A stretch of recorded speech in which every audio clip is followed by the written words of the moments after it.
Thank you so much. It is indeed a pleasure to be here tonight, and I just, after watching this, it just makes me shiver that our educational system has degraded to such a form. We don't teach kids to read, we don't teach kids about American history, we don't teach them about the Constitution, but we can teach them everything else. And we have to bring some sanity back, and we have to start by getting rid of the Department of Education. And to me, that's the best deal that we must do. You know, I mean, I tell you, this is a long road when you run for Congress, but it's a fun one because we get a chance to share with good people such as yourself. And so thank you for giving me the opportunity. I would just like to tell you a little bit about my background because I think it's important, the background of individuals who are running for Congress. I was raised by my grandmother in an area that was replete with drugs, gangs, and violence. The famed rapper Snoop Dogg lived right around the corner. And I'll never forget my grandmother, every night she would ask me, she called me by my middle name. So she would say, "Bernard, would you read the Bible to me?" And I'd read it to her every single night. And I always wondered in the back of my mind why she couldn't, because she couldn't read. But she instilled in me the American dream. And that American dream is a powerful dream. And that dream is that you can be whatever you want as long as you work as hard as you can. And I'll never forget when I was accepted into Georgetown University's law school. I was the first person ever to go to college in my family. And I'll never forget receiving the letter which said, "You are accepted." But I looked and I had zero cash to go. And I was really blessed at that age. I was 24 years old and I owned my own home. I sold it, and I sold everything that I had. And my grandmother, she was 75, she started cleaning houses again to help get me through. And I had this theory that if I could just get through the first semester, that they would have to keep me. And I bought a one-way plane ticket on this airline called People's Express. And I took my bicycle, all the clothes that I had, and my grandmother, she worked and she sent me all the money that she had. And I got through the first semester, and they kept me because I told them I had to leave.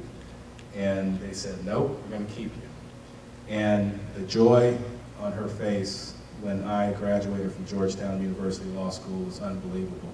And she flew out, and I'll never forget the look on her face when she said, "My grandson is a lawyer."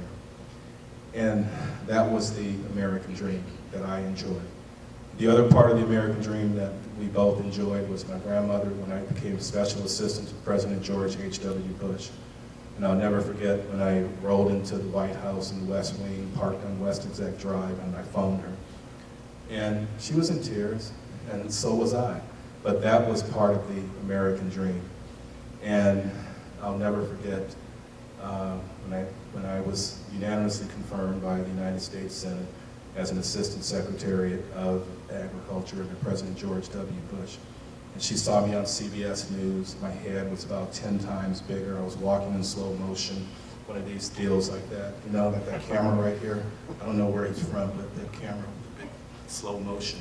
And so, but she was so proud. And that was the American dream that I enjoyed. And that is the American dream that our children should enjoy. And I'll never forget when I was at, when President George H.W. Bush, he called me and he said, "Would you help Justice Thomas get through his confirmation hearing?" And I was with Justice Thomas every day, and I was one of 7 people at his house the night that he was confirmed. And I knew his story, and his story was the American dream. Let's fast forward. I have a son, 18 years old, just graduated from high school on Saturday. He does not enjoy that American dream that I had. He is inheriting what I would call the American nightmare. We have a president today that has forced upon the American people something called Obamacare. Never in American history have we had a law that's been passed or a president that said we will penalize you if you are a small business and you hire more than 50 people and they work more than 39 hours per week, we will penalize you. You have to pay their health care coverage. And if you don't, we're going to charge you $2,000. But if you're that small business, you're going to have to pay $13,000. So you are going to pay the penalty, which is $2,000, and the American people will pay the delta, which is $11,000. And that will be thrust upon future generations. And we have the nonpartisan CBO, Congressional Budget Office, who said that it would cost us over the next 10 years $892 billion. Then they came back before anyone was actually hired, and now it's $1.72 trillion. People $10 billion. It cost $110 billion in 1995. We must stop Obamacare. Can you imagine? You know, as President Ronald Reagan said, we are a nation with the government, not the other way around. And can you imagine today, if you could only buy car insurance in the state of Arizona, where the car theft is really high, okay? We have a risk pool, and that risk pool says that you can buy car insurance from anywhere in America. We need the same philosophy when it comes to health care. My wife, she was diagnosed with third-stage breast cancer. We lost our health coverage because of her pre-existing condition, because we could not afford it, quite frankly. And I still believe that government is not the solution. I've always said that when the government handouts one day eventually will become a government handcuff. And that is what Obamacare is all about. It will destroy future generations.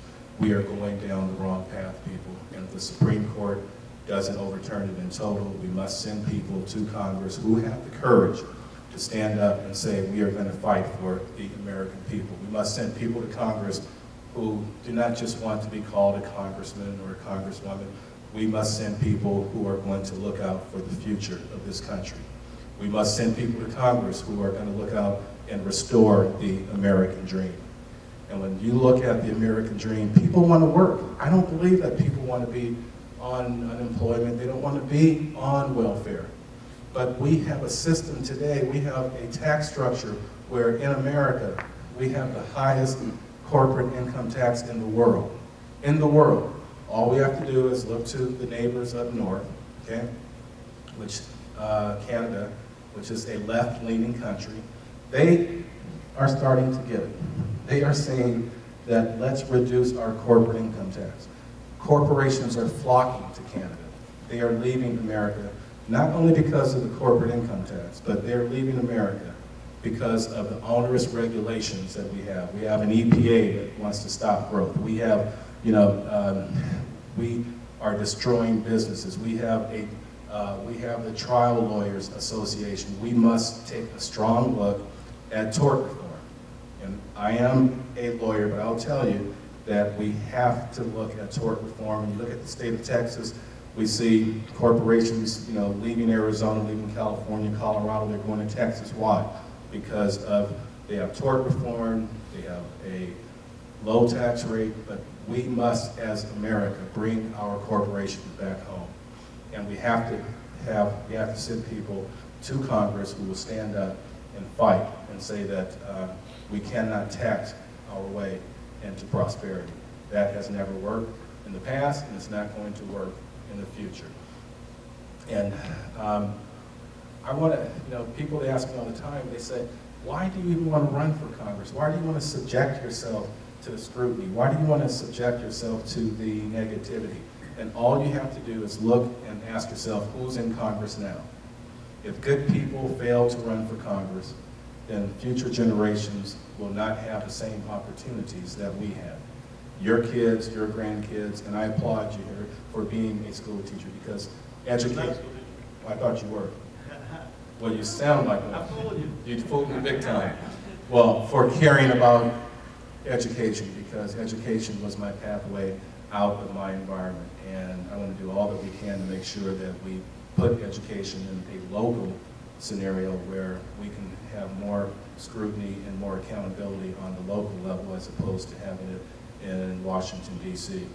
But before I take any questions, I just want to tell you that we must come together, we must fight for the restoration of the American dream.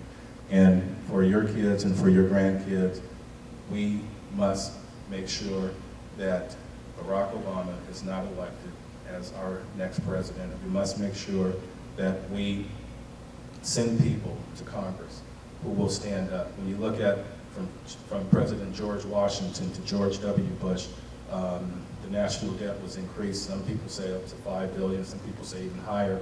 But we have a president who increased it by $5 billion in 3.5 years with the promise to the American people that he was going to cut it in half. Folks, we cannot sustain this.